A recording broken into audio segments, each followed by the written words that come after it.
We are recording. I would like to hold a September 25th to 2025 Charlottesville Albemarle Regional Transit Authority meeting to the order. Welcome, everyone.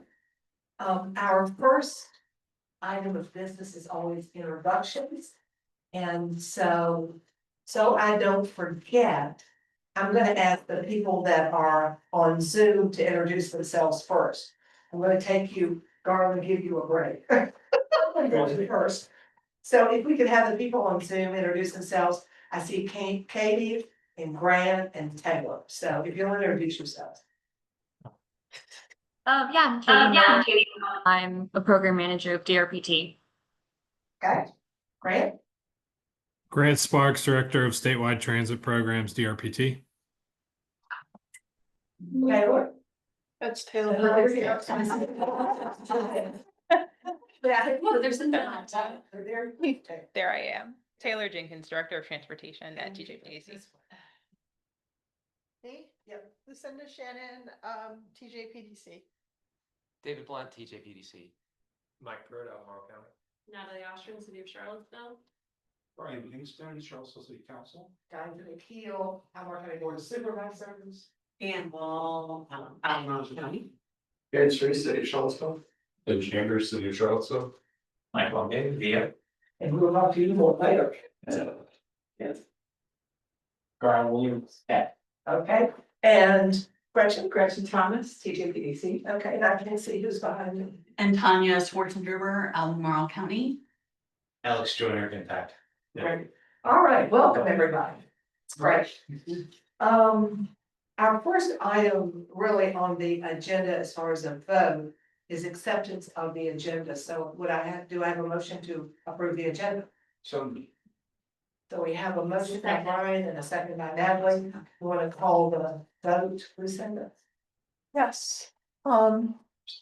Supervisor Pruitt. Aye. Counselor Oshrin. Yes. Counselor Pinkston. yes. Supervisor McKeel. Yes. And we have next two meeting minutes to approve, a set from May the 22nd and a set from July the 24th. I have, I wasn't at one. okay, so let's vote separately on the two draft minutes. And I would like to have a correction made to the May 22nd minutes. We have on the first page, Sarah Duncan, and that name should be changed to Sally Duncan. Oh. Okay.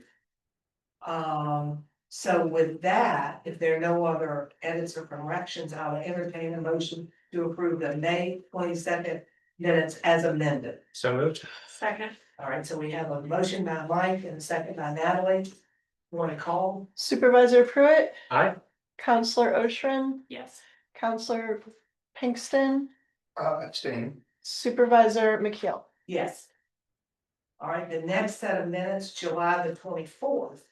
And I don't have any changes to those. Does anybody else have any edits or questions or discussions? None? Okay, so I'll entertain a motion to approve. So moved. So Mike is moving to approval and second Second. from Brian. All right. We'll call the vote. Supervisor Pruitt. Aye. Counselor Oshrin. Counselor Pinkston. Yes. Supervisor McKeel. Yes. So we made good work of that. That's excellent. Do we have anyone, Lucinda, that signed up for public comment? We do not. If anybody in this room or online would like to make a public comment, you can raise your hand. People online, there's like a raise your hand button at the bar at the bottom of the screen. Oh, that's staff online. So you didn't make the same mistake I made. That makes me feel better. Yeah, Okay. so we have no. Yeah. Yeah, she's a teammate with VA. Oh, yeah, They're not public comment. no, oh wait, there's another public person. Mitch Huber from DRPT. I don't think Mitch wants to. No, make a comment. Okay. You're right, too. That's good. All right. So we're moving on to the prioritization study update. Taylor, who is at the table. Not on mine today. Yes, ma'am.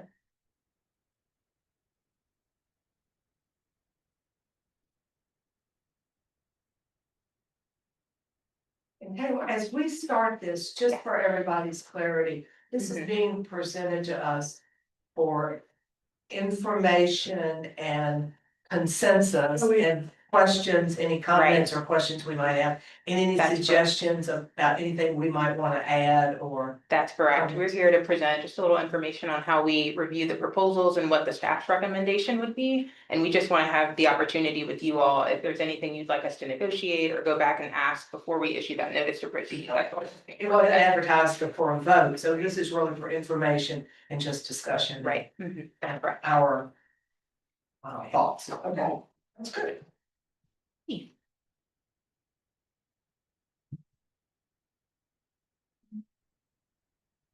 All right, good evening, everyone. I'm here to give you an update on our transit service prioritization and implementation study on the review of our proposals and our recommended selection.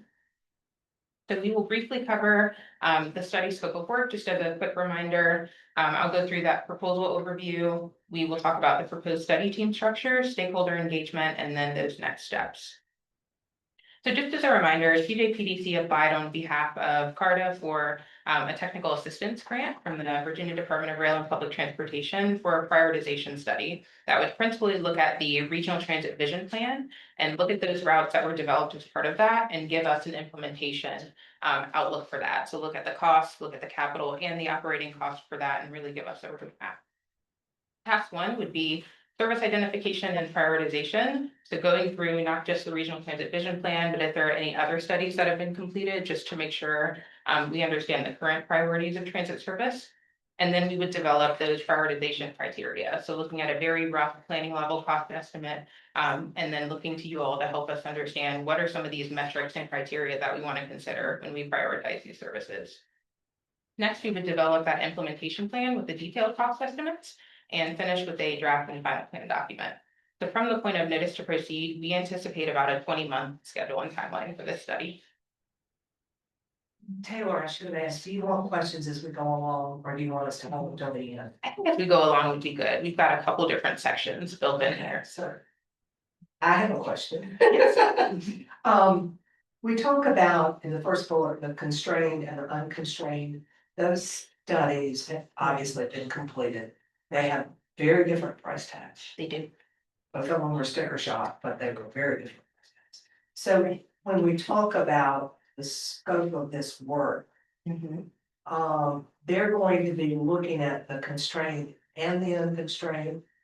And I guess I'm trying to figure out, are they choosing one or the other, or are they looking at a combination? Help me a little bit with understanding. So in the scope of work, our understanding was we want to look at all of the potential services that have been planned so far. And we would use that prioritization step to determine which ones are the ones that we would want to proceed that would be the most feasible. And so at that point, if cost would be a barrier or would be a reason why we wouldn't want to prioritize that, at that step, that's when we would kind of take those out. But at the beginning, we would want to look at the unconstrained network, everything that we've seen in these plans before we make that determination. And I don't even know if it's possible. This is just kind of a wackadoodles. But could it be that we would look at some, they would end up coming back to us with something from the constrained and something from the unconstrained, perhaps? I don't know. Yes, we're not selecting one network. Okay, that's right. We're selecting services from those networks. We're also selecting services that have been identified in JAWS TDP and CAS TSP in other studies that we've looked at, or we may also want to look at, is there something missing from that pool of projects? And then when we're doing prioritization, we're basically taking from a list of everything we've ever looked at and trying to come up with a network. Thank you, and that was the right answer. What I wanted to hear. Okay, Thank you. excellent, great. Because I was concerned that we were gonna be just choosing between the two and that, We can afford the property from the one we take. yeah, that's fine, I agree with that. Any other questions right now? Yes, could I ask them to speak up? Oh, sure. Thank you, Gretchen. Thank you, Deborah. And as far as our timeline, so we received notice that we were approved for this grant back in July. So as of July 1, we had a grant contract in place with DRPT. So also in July, we sent out the finalized proposal to DRPT's bench. They have 5 consultant teams on their bench that we share that with. This month in September, we have just finished the proposal review and now we're at the consultant selection stage. And then following this meeting and any negotiations, then we would look to issue that notice to proceed and schedule a kickoff meeting. I'd love to see a picture of the RPT bench. It's just an interesting way to describe it, that's all. So we received proposals from 4 of the 5 consulting firms that are on DRPT's transit planning bench. The only firm we did not hear from was WSP. 3 of these firms included sub-consultants on their proposal. So AECOM and Michael Baker both included the same sub-consultant, Jarrett Walker and Associates, and RK&K proposed 3 sub-consultants on their proposal, Nelson Nygaard, Cambridge Systematics, and WBA Research. We also included in the final scope of work a not to exceed cost, and that was $180,000. And so as one would expect, all of the estimates came in around the same, we did give them that number, so.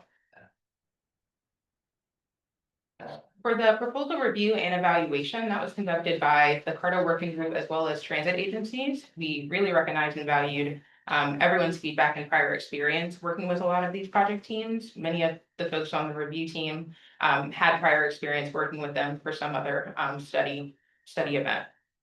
We had a scoring matrix that evaluated 5 criteria: project schedule, project scope, experience and project team, budget and estimate, and local presence. Local presence was one that we really heard articulated from you all. Being here in person is really important, and having that previous experience working in the region was very important. So we wanted to make sure that we captured that. And just by the scores already shown on this slide, you can see that RK&K scored the highest, but in the next few slides, I'll talk through a few pros and cons for how we arrived at that decision. For AECOM, they also included the sub-consultant Jarrett Walker and Associates.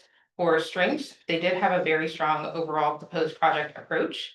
Jarrett Walker led the regional transit vision plan and AECOM led the transit governance study. And their proposal also included budget for in-person participation at key milestones. So one thing that we did look for in every proposal was, did they have a travel budget? Did they articulate which points they would be coming here in person for certain milestones? So they did capture that in their proposal. A few of the weaknesses that we noticed, they proposed additional services beyond the not to exceed budget. So they gave us the base budget and then proposed additional services to go beyond that.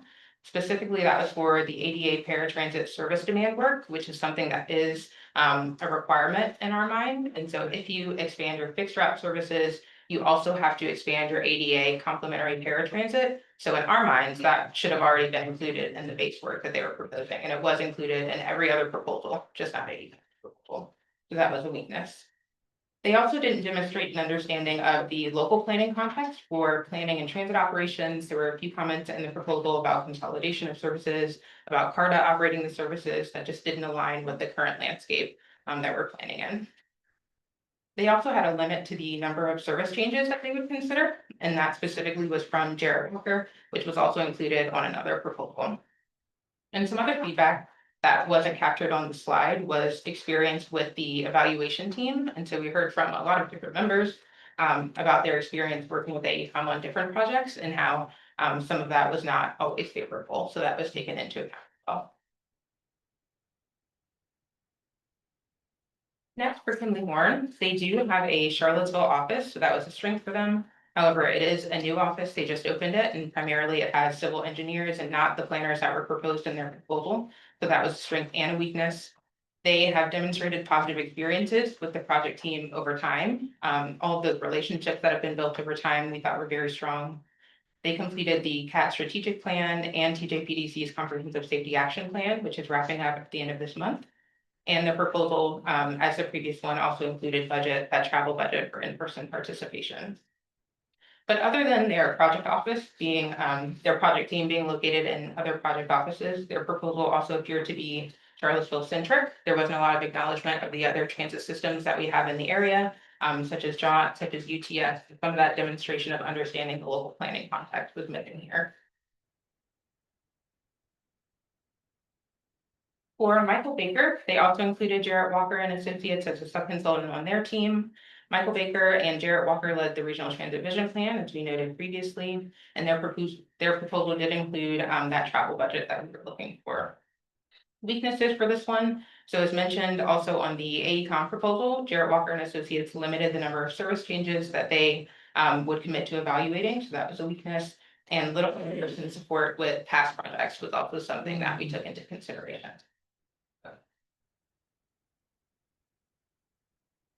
And finally, for RK&K, they proposed 3 sub-consultants on their proposal team, Nelson Nygaard, Cambridge Systematics, and WBA Research. Real Yes, quick about that, Yeah. does that mean they would use all 3 or they would use one of the 3? they would use all 3, Got it. and they had different responsibilities outlined for each of them. Thank you.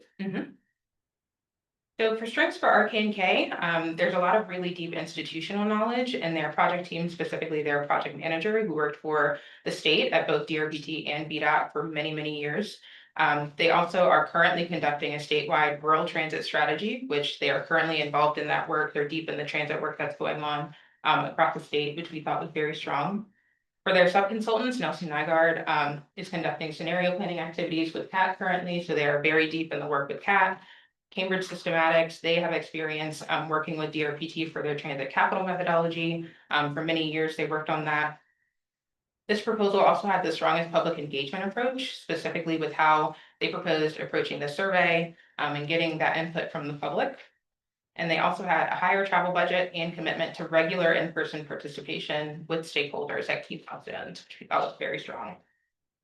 The only weakness that we identified for this one was that proposing a 3 sub-consultant team to split the $180,000 budget might be stretching it a little thin for meaningful participation from all of them. That could be something that we look at negotiating. Is there a certain place where we might want to remove some of that and allocate it to something else? But ultimately, their proposal was the strongest out of all of them that we received. Do we know if, Mhm. you go back a slide? Yeah. Do we know if RK&K has experience working with these 3 sub-consultants? That was my exact question. Consultants. Well, I know from experience, RK&K, the project manager that they propose has worked with Cambridge Systematics for years when she was at DRPT. So she's familiar with that team. Nelson Nygaard, RK&K is currently working with them, and they worked with CAT on the Lono grant that they submitted to FTA recently. I can't speak to WBA, but the other 2 I know for sure they've worked with in the past. Good question though. Yeah. Any other questions? Is the use of sub-consultants normal, or is it because there's a constrained amount of people who can get it by a DRPT, so they have to expand expertise Yeah. by this way? So you'll see sub-consultants when there is really specialized work. Like you might find a firm that's very good at a very niche thing that maybe the larger consultant group doesn't have experience in. And to make their proposal stronger, they'll bring in other people. And so I'd say it's pretty normal. But if I also saw a proposal without them, I wouldn't think that that was strange either. Thanks. You would want to see demonstration that they were able to tackle all of those things by Right. themselves, which is something that we've looked at with Kenley Moore. They didn't provide any sub-consultants as part of their proposal. And we looked at past performance of projects they've done in the region and said, actually, I think they could potentially pull this off based on what they're saying in their scope of work, so. Yeah. Any other questions? So the RK&K team, from y'all's perspective, they have a strong manager, project, whatever you want to call the person. Right. Coordinating the work and overseeing it. Right, and also their project team, they have individuals who have worked for the state, they have other experience working on transit projects as well. which is also important. And they don't have an office here, but they have committed to being in Yeah. person, which gets to that last bullet. They have. Well, so that's my question. Where are they coming from? So the project manager, I believe, is based in Richmond. Okay, because it's kind of weird to have a higher travel budget. Because that assumes that it takes away from the other parts of the budget. Correct, yeah. And so they did allocate it to the direct expenses, but that's something that we articulated was important, and so we were happy to see a higher travel budget. Because that shows that they're willing to commit to drive. Over the years, we've had so much trouble with the consultants. They zoom in, the connections are bad. Yeah. It's just not been satisfactory. Mhm. Garland's nodding his head, saying yes. So it's really important they're here. But I agree with you, I noticed the higher travel budget, but I understand that. Yeah. That's what it seemed like. Right. Yeah. I wonder. Having that spent on getting better internet on their end is. The issue is that, you know, you can't, we've had so much trouble over the years with really bad connection. So. Well, it's not- Yeah, Oftentimes, the project managers are out of state, exactly. they're not coming in person at all. Yeah. So I think it's really, I think this is great, I appreciate this. Yeah. And I doubt that the higher travel budget, I doubt that it's higher by hundred, Yeah. I mean. Well, Well, that's why another who's Yeah. rich from their. Yeah, Exactly. Okay. thanks. All right, so staff's recommendation would be our K and K for the reasons that we stated before. Especially considering not only their past experience, but the work that they're currently involved in the region and statewide. Their institutional knowledge is something that will be very valuable for the study as well, and their commitment to that in-person participation. So before we issue the notice to proceed, I mentioned previously, negotiations can still occur. We can still ask them if we want to see certain tweaks in their proposed scope of work before we issue that notice to proceed. And we specifically want to communicate in-person expectations at certain points of the study. We would want to communicate that with them. Okay, next I will go through briefly the proposed study team structure.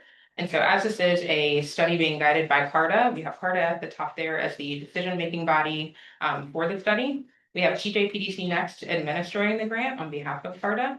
And then all of the individuals that would be on the project technical team proceeding through with all of the work would include Charlottesville staff, Albemarle County, transit providers, and state support. On The this, state support meeting. meaning VDOT and DRPT. Yeah, there you go. Mhm. Thanks. Yeah. Both of those. Right, and typically when we have a grant with the state, they'll usually have a point of contact that they assign to that grant as well. And so on this slide where you see Tiffany Davinsky under state support, she's a staff member who is assigned to this project. And so we have the proposed technical team members listed here on this slide, made up of local staff members that will be involved in this process.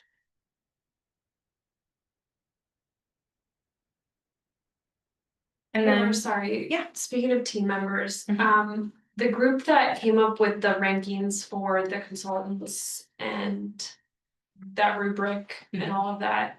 Did you mention who that was already? Did I miss that? yes, I had it on here. It was CARTA working group members and Okay. also transit agencies. Okay.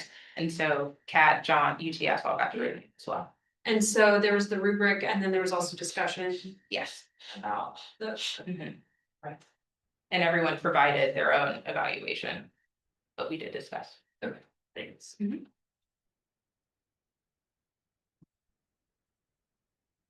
So what can CARTA expect as far as the board's participation throughout the development of this study? Other than you all being the authoritative body providing guidance and your concurrence here today with our selection, there are different points throughout the study that we anticipate you all will be providing feedback on. So in task 1, service identification and prioritization, weighing in and helping us select those prioritization criteria, whether that might be something like cost could be a criteria, equity, mobility, those sorts of things. We would look to you all to help us come up with those. The approval of what services are selected that get prioritized in task 2 for the implementation plan. We'd also look to you to weigh in on short, mid, and long-term implementation guidance, what seems most feasible in each of those timeframes. And then finally, in task 3, this body would approve and adopt that final plan document. For public and stakeholder engagement, we have recommended presentations at the study's midpoint and conclusion at certain bodies. That includes the City of Charlottesville City Council, Albemarle County Board of Supervisors, all of the MPO committees, and TJPDC Rural Transportation Advisory Committee.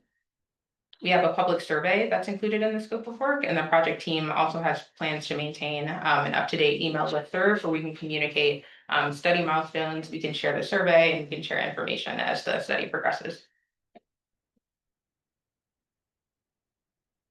Right, so next steps, as we mentioned at the beginning, we're just looking for your concurrence or if there are any other questions that you all have before we issue that notice to proceed. So we will coordinate with DRPT after this meeting. on getting that out and prepared.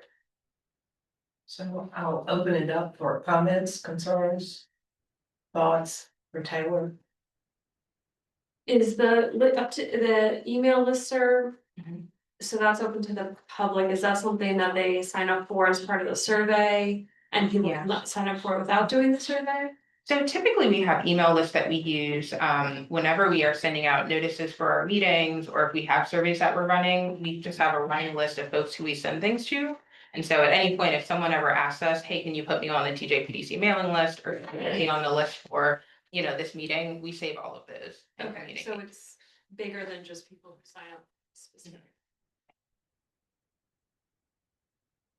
Any other thoughts, comments? Is there a comfort level with this? I was looking for, not, I have a thumbs up from mine, nodding of the head from.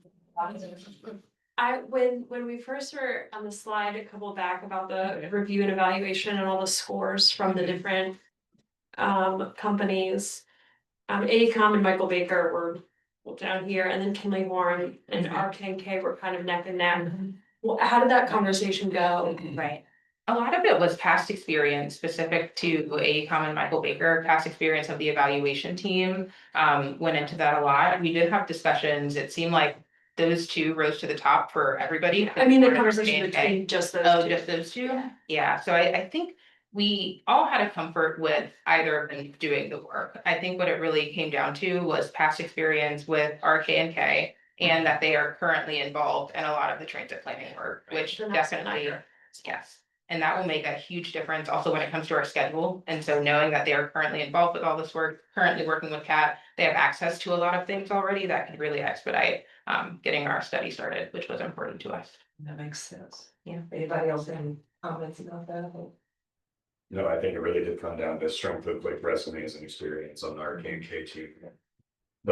Like you said, the Kinley team could adequately probably do that work, but they just didn't have the same strength of team. And knowing the community.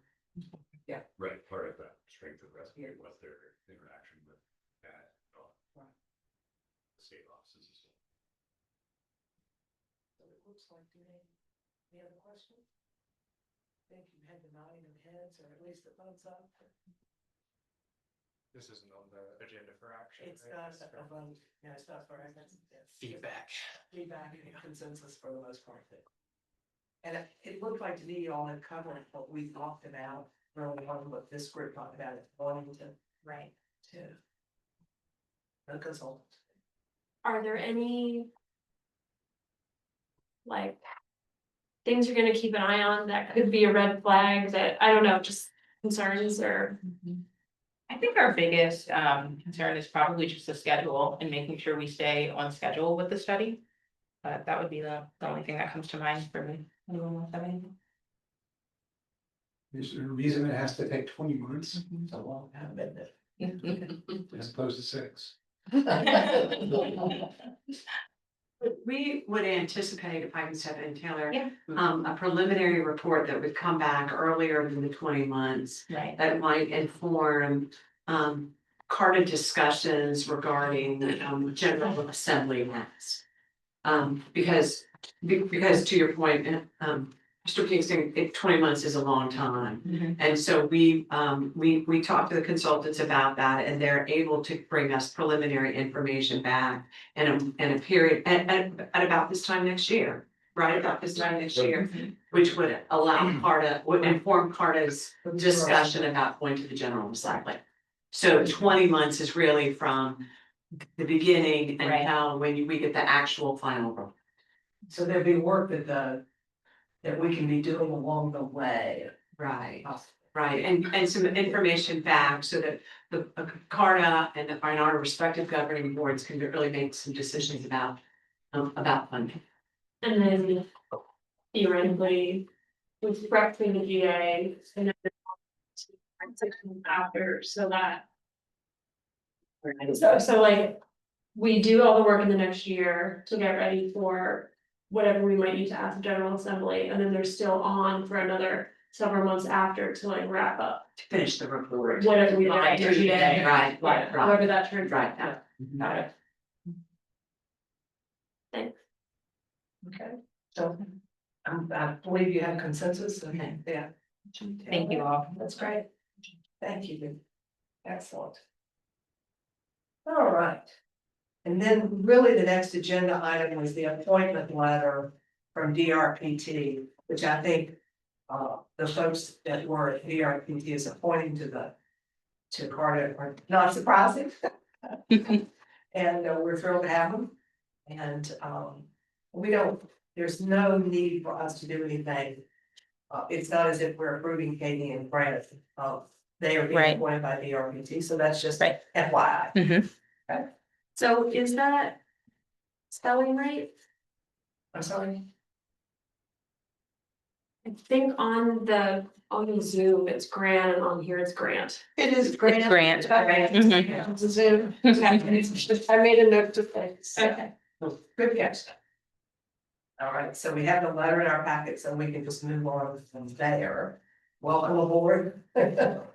And the next item is our microcap update. Yes. So I guess they don't want you up there where we can all hear better. Much the I'll take it together for you, man. Yeah. Exactly. And introduce yourselves, and we're looking forward to the Yeah, just presentation. my ears. Yeah.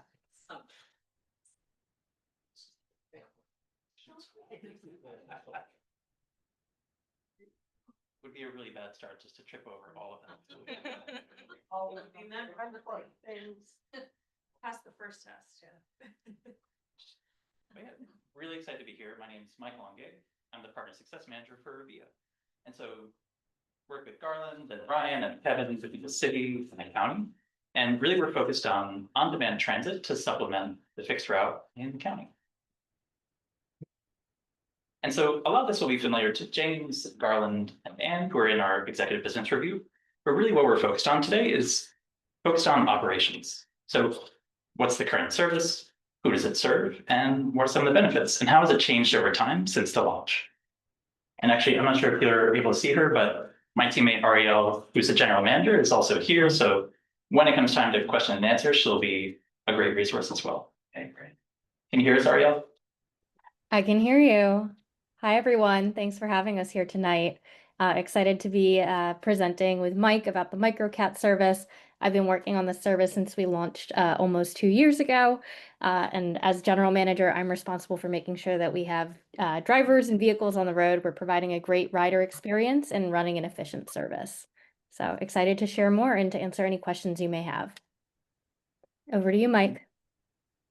Thanks, Ariel.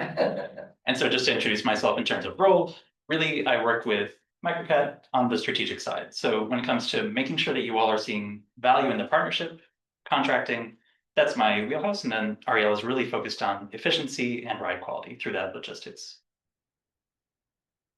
All right. So just to kick us off, we know that we're operating not just in the city or this county, but in a broader state.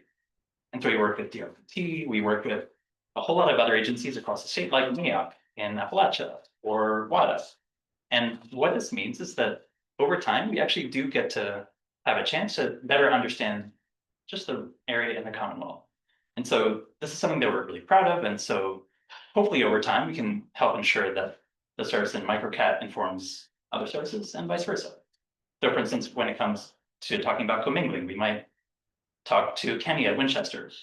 And so there are just a lot of opportunities for cross-pollination when it comes to these ideas. Okay. Sure. And I guess we can interrupt you and ask questions as well. Is that okay? Yeah. Is that GLTC? GLPC in Lynchburg. Lynchburg. That's what I wanted to know. I wasn't familiar with. Yeah. So that's what, okay. The others I pretty much know. Thank you. Of course. And so at a high level, from the service launch, MicroCat's gotten really popular. And so one thing to note is that it took about 12 months to reach 50,000 rides.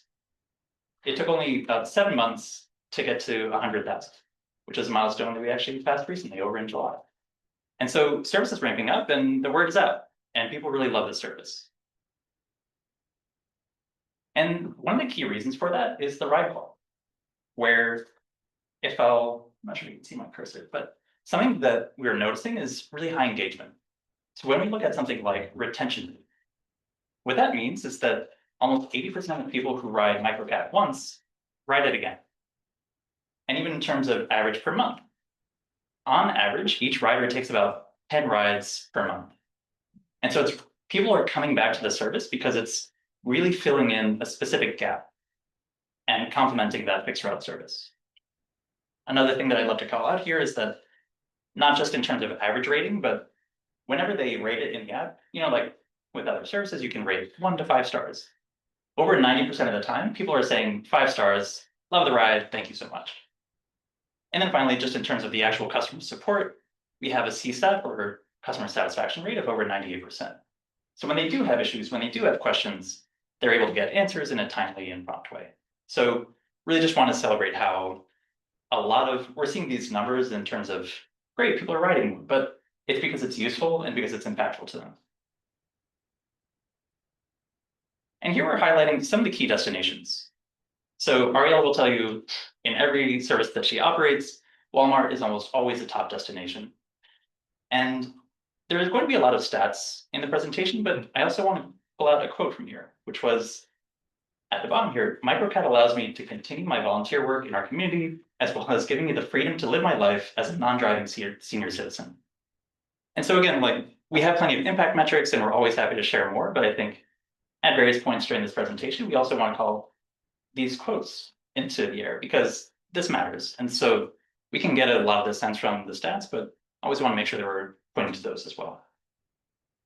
And we have more granular slide on the origins and destinations towards the end as well.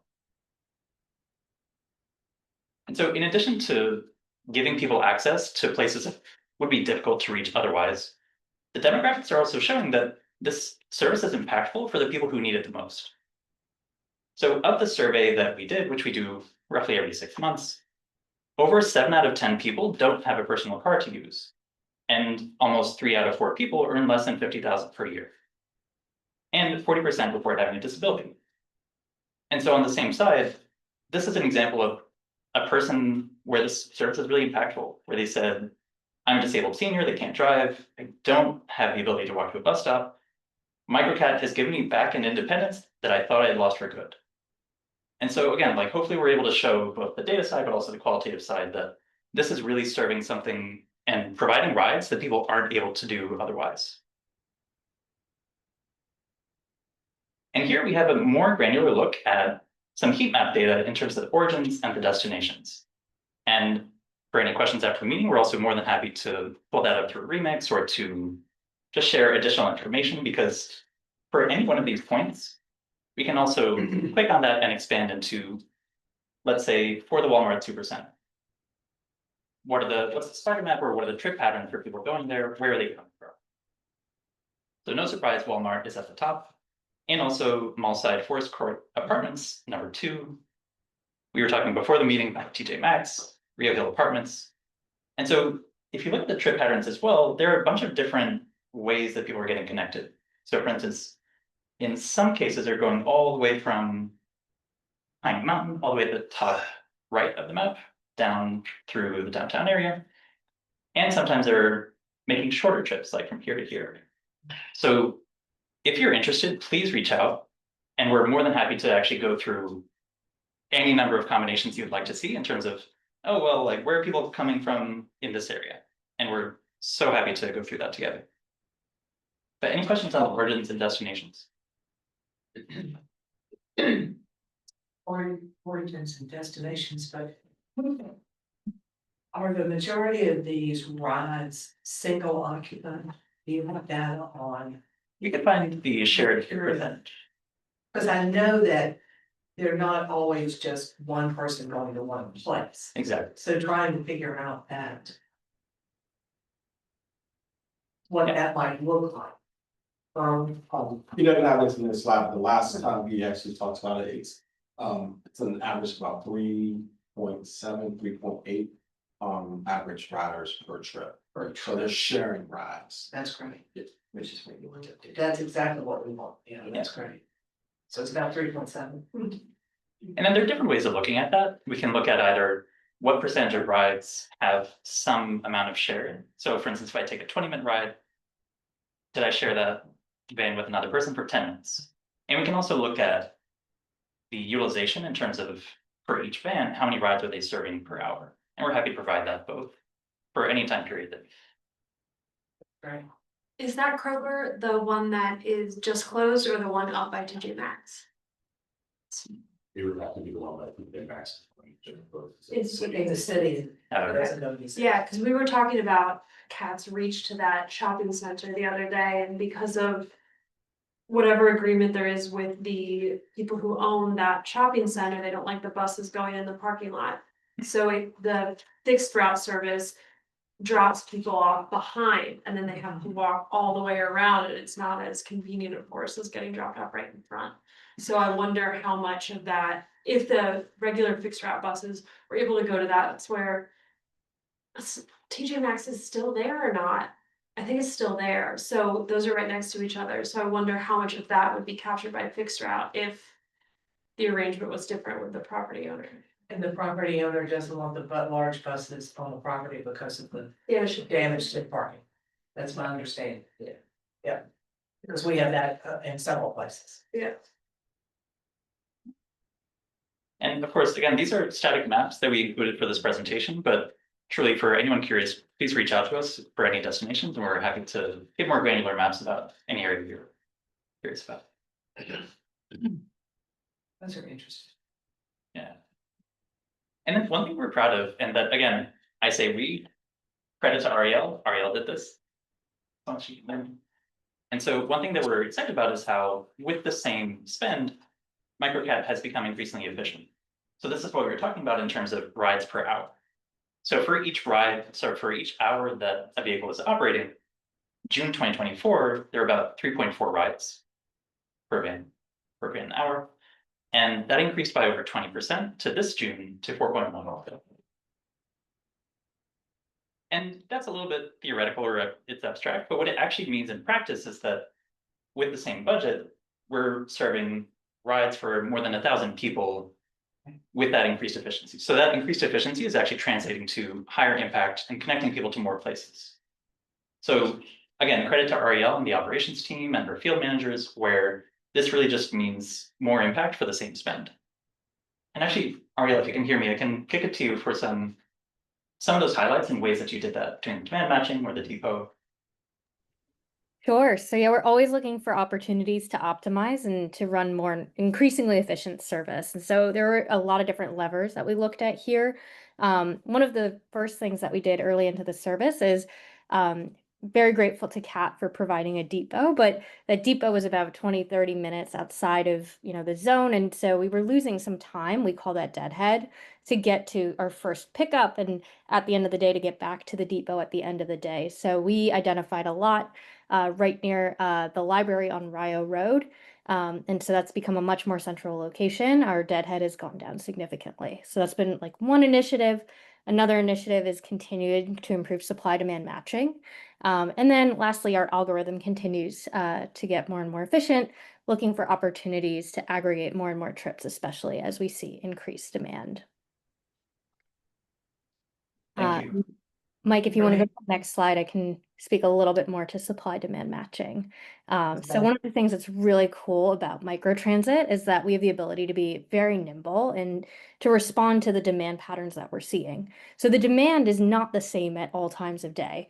The blue bars are what our demand looks like. So you can see it really peaks in that afternoon from 1 to about 6 o'clock. And so we've made sure that we're stacking our maximum vehicles and our maximum supply and kind of budgeted hours against that peak time period. So we've arranged our driver shifts so that we're meeting that peak demand. A question from Grant. Yeah. Yeah, and you're kind of getting at it with this slide a little bit, but I had a question about like service levels and average response time. Is the increase in ridership on MicroCat having any impact on the average like pickup or I guess average wait time for passengers?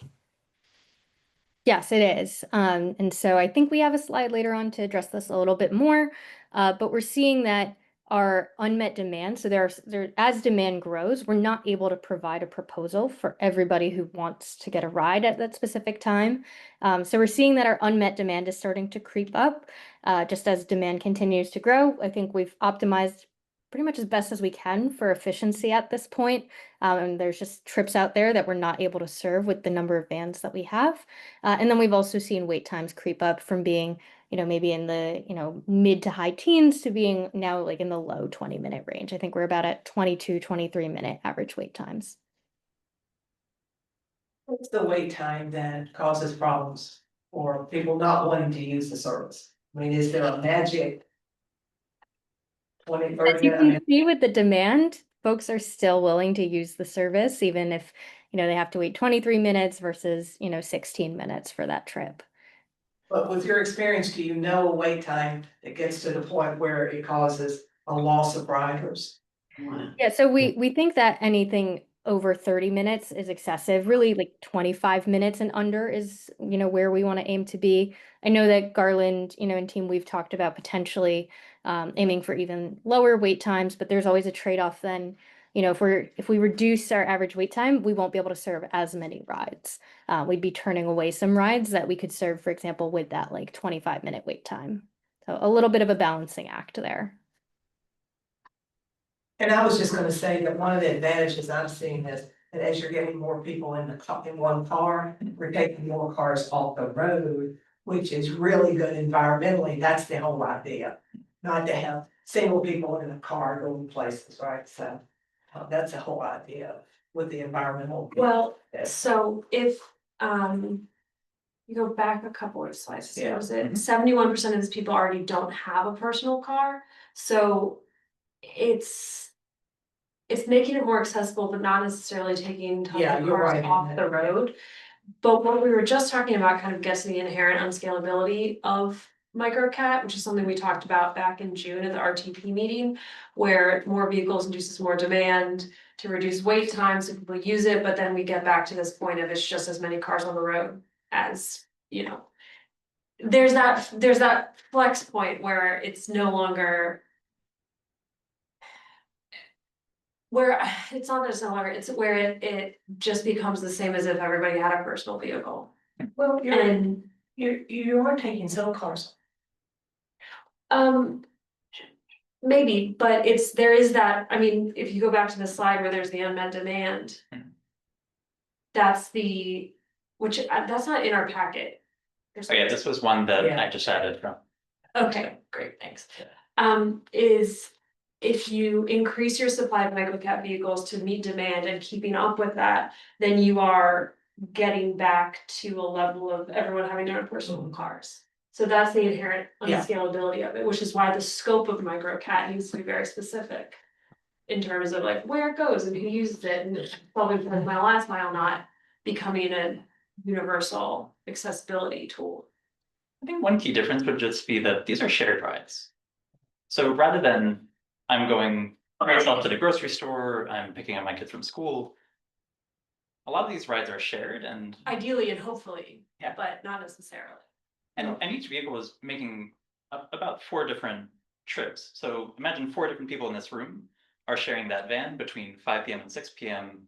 And then it's going to help 4 other people right after that from 6 to 7. That's correct. So really, even each car in each van is creating and completing so many more trips than any one personal car could do.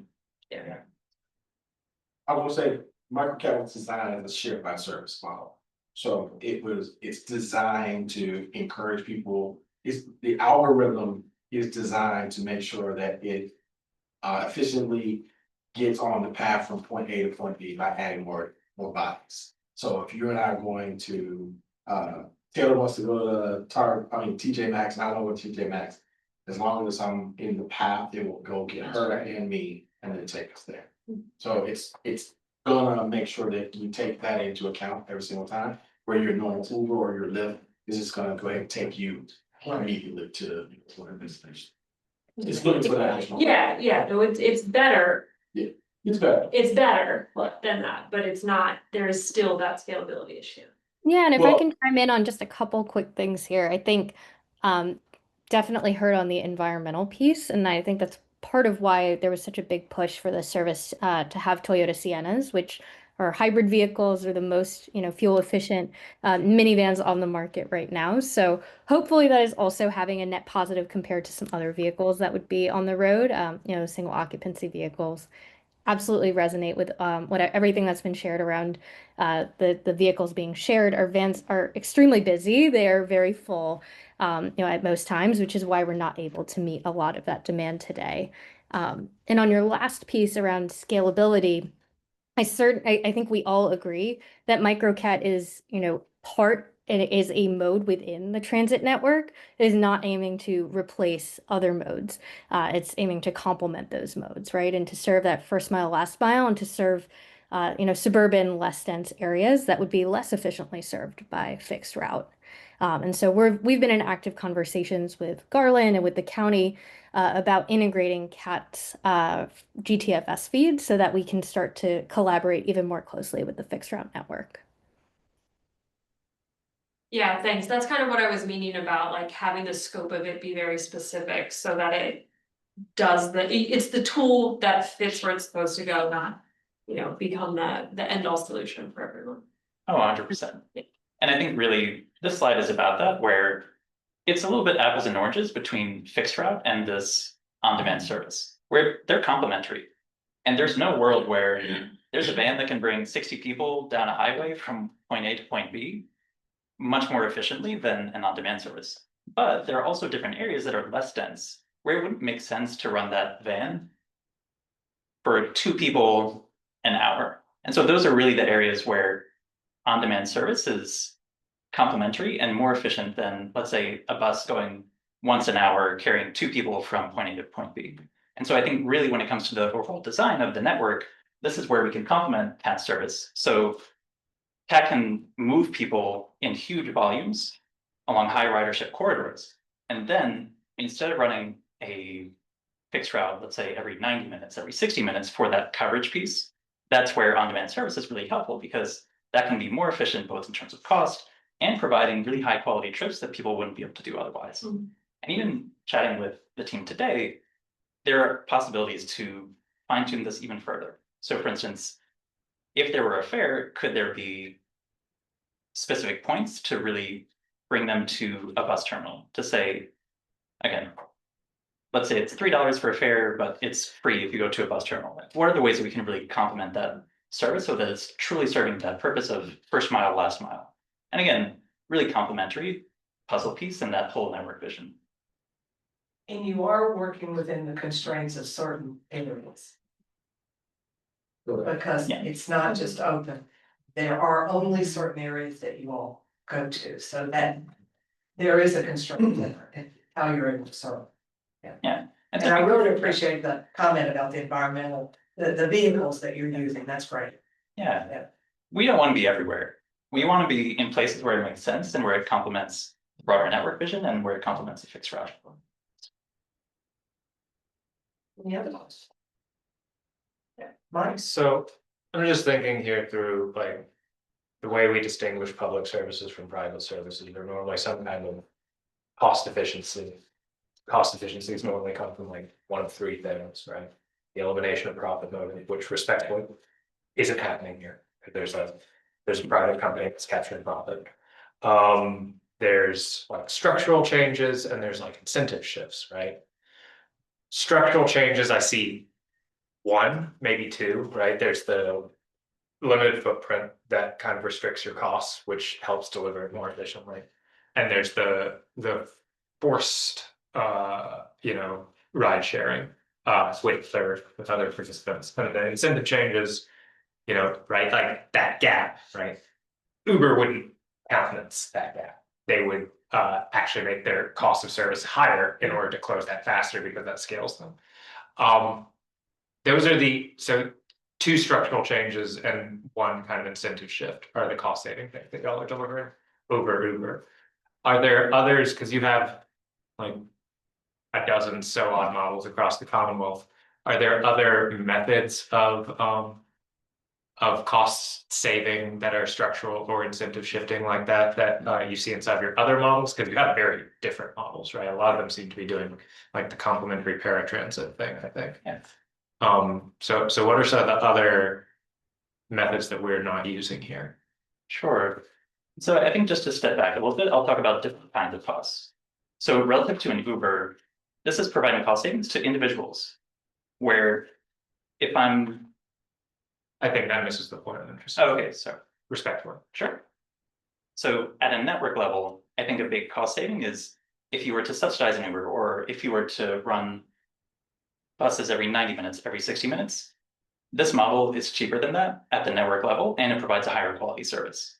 When it comes to things that other services are doing, there are those options that we talked about. So one would be having set points of interest, where if you're trying to really funnel people to fixed route, we'd be able to create an incentive structure, whether through fares or otherwise, to make it easier to really funnel people to those instead of taking rides elsewhere. Garden, what you about to say? I was gonna say, remember the purpose by which you created the microcap model. You were concerned, or remember in the how we did the study, we were concerned about making sure they were able to get into neighborhoods where fixed route service couldn't access, right? That part of it has been accomplished, so we're getting folks on very narrow streets who didn't have access, who have mobility issues, getting them into the model, increasing their mobility options, period. Now we're at a point where it's becoming so popular that we need to think about structuring it so it becomes more of a connection point to fixed route transit is the kind of the next level. And there are a number of ways that we started talking about potentially getting that looked at. One of them is, right now it's free. So and that was intentional. We wanted to make it free because it incentivizes people to take an opportunity to use the service, right? It doesn't cost you anything. There's nothing that we lose. But that has caused an influx of folk using the service. They like the service and they're using it more than 4 or 5 times a month. They're using it up to 10 times a month. That scale of people doing that, that's we can't continue to have that model. You're at a point where you're either going to start having to add more vehicles, more hours, which is more calls, or now we're at a point where we can actually have more of a fine-tuned conversation about if you do put a cost structure and model, but then we change the algorithm to push people towards the fixed route service, assuming that's their endpoint, it's on the fixed route corridor, then it doesn't cost you anything, right? We still take you from your neighborhood, which we can't get into with a fixed route bus. We take you to a point, and that's where the frequency of the service comes into play. So if it's very frequent on a corridor that we're trying to get to, then that makes it easier for folks to connect. But if you're on a corridor where it's an hour service, it doesn't really make a lot of sense to pick you up and then bring you to a bus stop to let you stay there for an hour, right? Because you could have just missed the connection.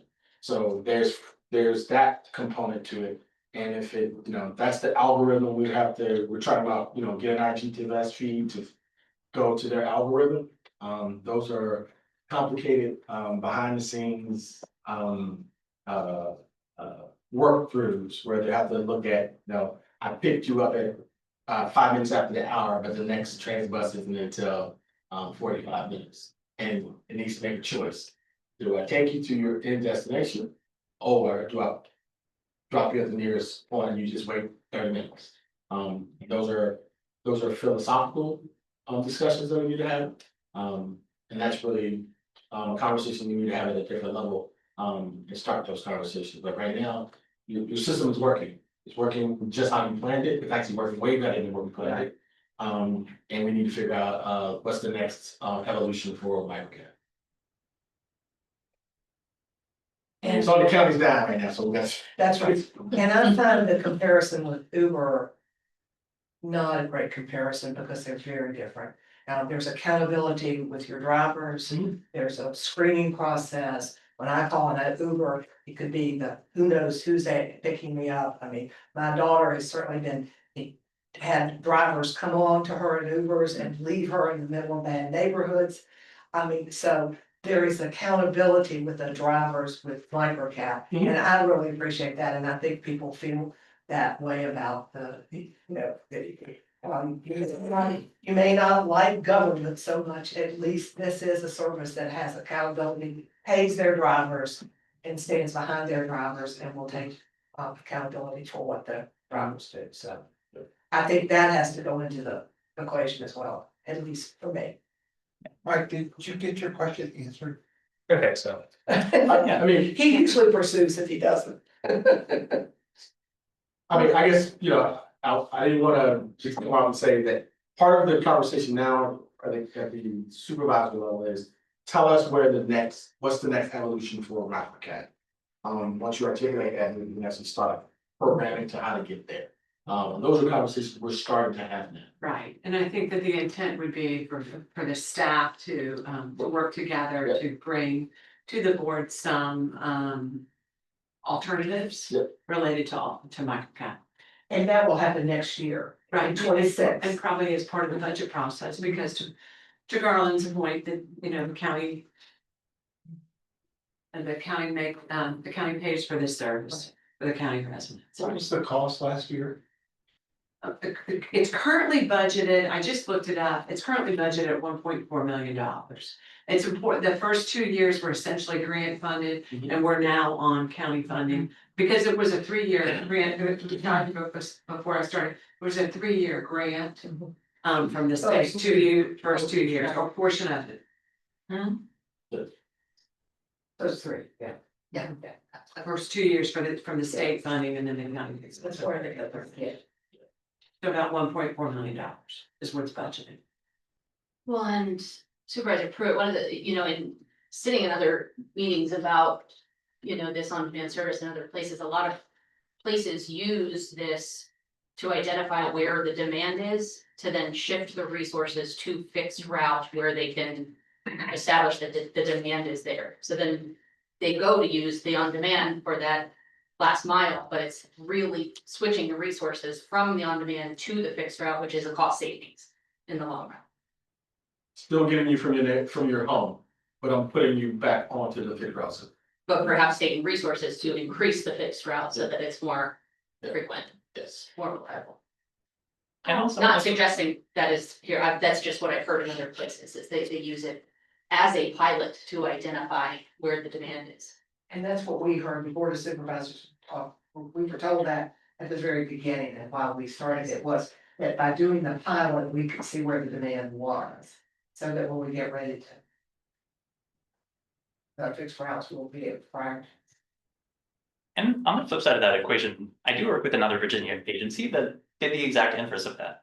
Where they noticed that they were spending a lot of money on one route that was going to headways of 60 minutes. And they realized that they could actually provide better ride quality at less money. And so it's really a different use case that's meant to complement that fixed route. And it's meant to be part of these holistic network conversations about where can those dollars be spent most efficiently by which method. And so we're really excited about these network conversations because I think that's the dream. It's how do we make a network, not just one service or another. I think it's important to note that, that what Mike said is that you're not reducing the budget, you're literally taking it from this pot and putting it in this pot to emphasize the model of, I maybe have reduced fixed route service, but I'm gonna augment it with the on-demand service. So you're not cutting off a neighborhood, you're just using the resource pot in a different manner. And then shifting those savings to higher ridership, high frequency routes so that you're doing the most efficient for these two apples and oranges use cases. So the two things that I wanted to share were just, I was reviewing the notes from the June RTP meeting when we talked about microcat, and the number one use we were told then was for Albemarle high school students to get to school or after school to go to jobs. And so when we were looking at the number of 71% of users don't own cars, I think a lot of that is also capturing the younger folks and the older folks younger folks who can't drive legally and older folks who can't drive anymore. And I think those are two really good, communities to help get around. I mean, not just because, it's good for them as individuals, but something we had mentioned in June was it saves on the parental opportunity cost of being your kid's chauffeur. And if the kid can get to their own thing without having the parent have to go shuttle them, it means that that parent doesn't have to leave work early or make that extra trip across town, and that's taking cars off the road Right. in a different kind of way. It's not just that. Can you go back to the top 12 again? Yeah.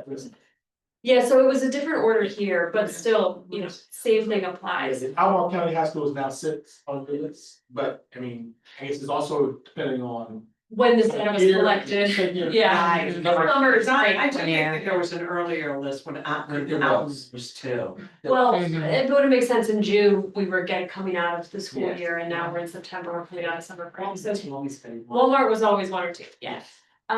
But it's timing because of when the school starts. And That's so that's it's. I pulled this data from the last month, so I think it does include the start of the school year. I think it's like the last 30 days. But then the other thing that I wanted to bring up from our June conversation was how Crozet is not included in microcat. And if that was something that was, you asked, like, where does the supervisors want to go next? What's the scope change? And if that, I believe John put it on. So John looked at some options for micro transit. Yes. They evaluated Rose as one of the markets. They also evaluated some areas. And they also looked at what it looks like just to change over our scheduled software within the urbanized area. What they decided to move forward with was the pilot potentially up in Greene County. Okay. And potentially, well, they are looking at switching their scheduling software for the urbanized area.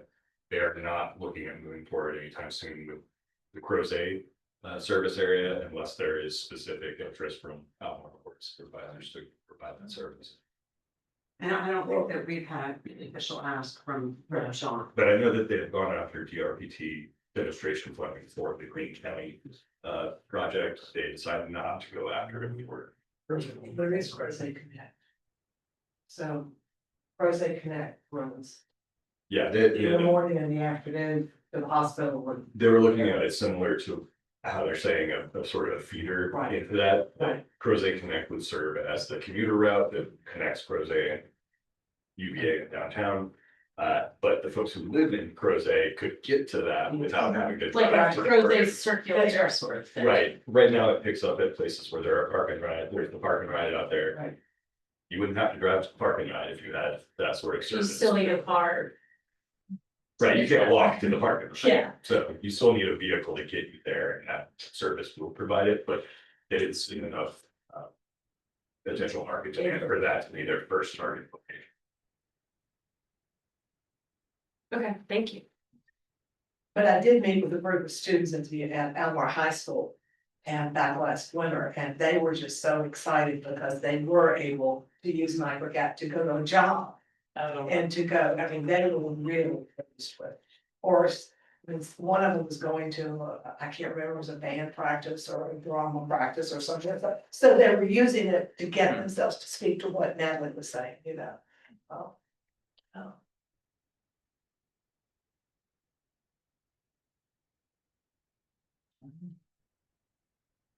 I think that's all of our slides. Are there any other questions? So the decision has to be made in 26. I need to June 30. That's right. But part of the budget process. I think it's worth noting also, every time we talk about transportation on a broader scale, and we're trying to reach places that are hard to get to. At the root, it's a housing issue, and being able to be proximate to where you want to be is the best way to not have to drive or be reliant on a 60-minute headway. So it's just something to keep in mind as we go forward and make policy decisions outside of this. Is the more we can encourage housing closer to where people are trying to go, the better and more efficient our fixed route service can run, and the demands on microcap will change as well. So we'll just add that. Thanks. It was great, thank you Thanks, very everyone. much. And of course, if you have any questions or any other data requests, please reach out to us and we'd love to chat after. Watch the virus. All right, folks, we have one more agenda item, which is next meeting dates. We need to talk about our. You had some suggestions on your agenda, on number 6. And just to put this, to frame this a little bit. October 23rd is the next regional transit partnership meeting, because we're doing the every other month thing.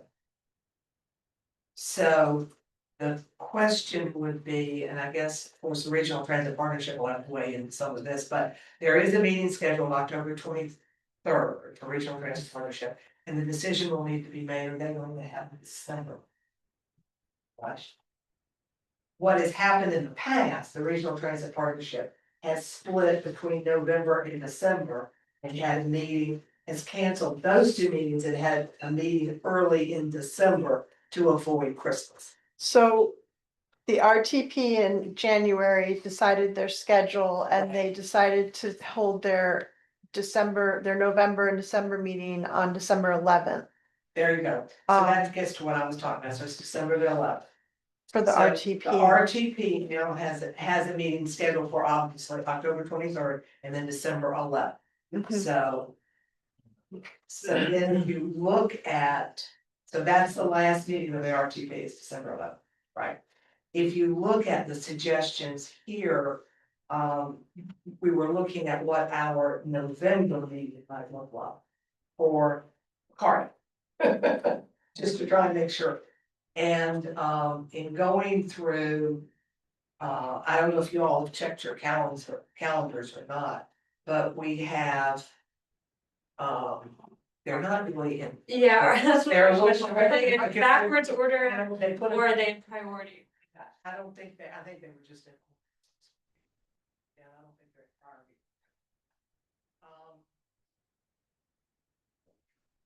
Yeah, if it were to be held in its regularly scheduled time, it's on.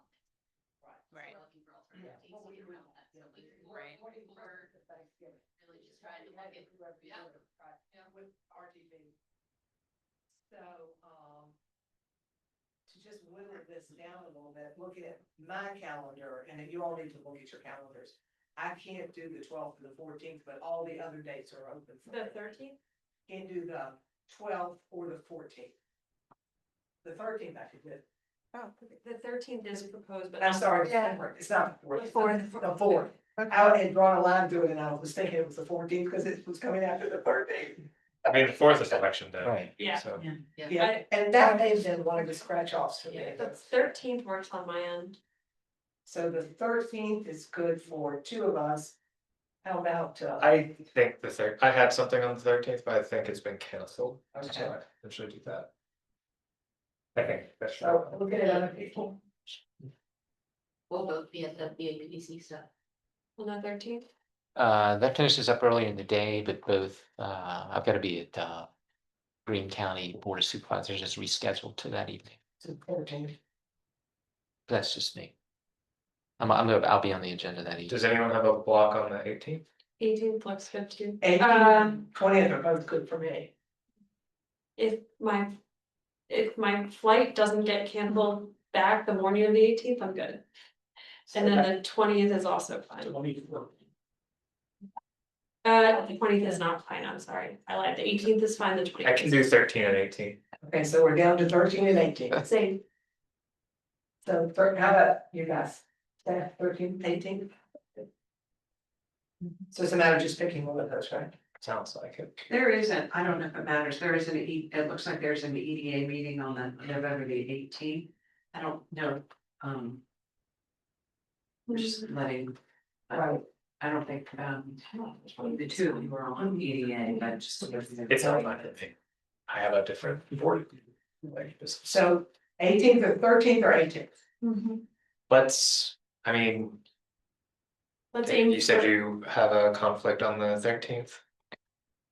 I do. Okay.